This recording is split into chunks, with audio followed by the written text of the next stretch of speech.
Indifference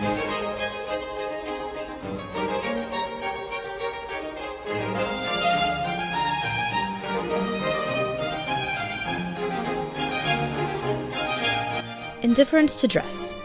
Indifference to dress is a sign of indolence and slovenliness. Even if a lady's dress is of cheap material, it must be neat. Poverty is no excuse for uncleanliness. It is the duty of every lady to dress as well and as becomingly as her means will allow.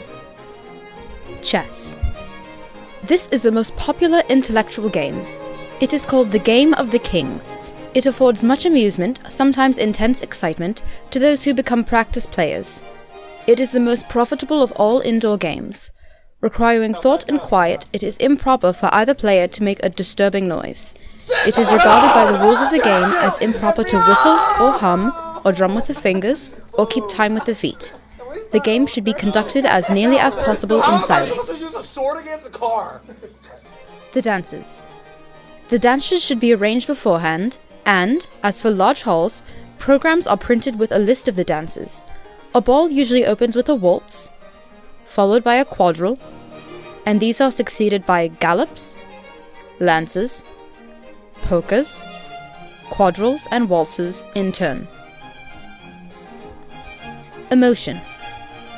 It is a mark of good breeding to suppress undue emotion, whether of disappointment, of mortification, of laughter, of anger, or of selfishness in any form.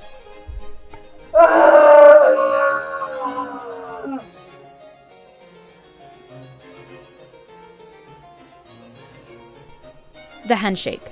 If a lady shakes hands with a gentleman, she should manifest frankness and cordiality.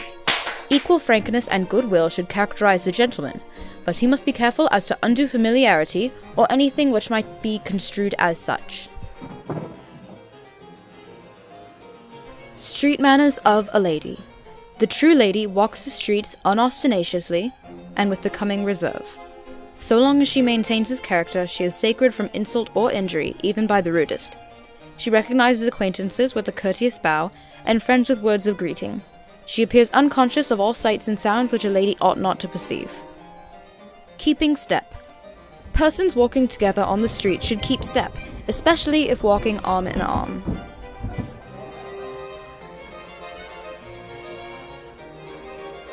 Salutation of the young to the old. An introduction always entitles one to recognition, and it is the duty of the younger person to make himself known to the elder. He should do so by bowing, and should continue this until the recognition becomes mutual. There are two good reasons for this practice. First, older people have larger circles of acquaintances, and they do not always remember younger persons to whom they may have been introduced. Second, older people are apt to forget the faces of younger people and thus fail to recognize them. Owing to these facts, elderly people usually wait for the young to recognize them before bowing, and this should always be done, for it shows good breeding and respect for age. Stopping people on the street. When two gentlemen who are intimate friends meet and there is a mutual desire to stop and converse, they may of course do so, provided they retire to the side of the walk.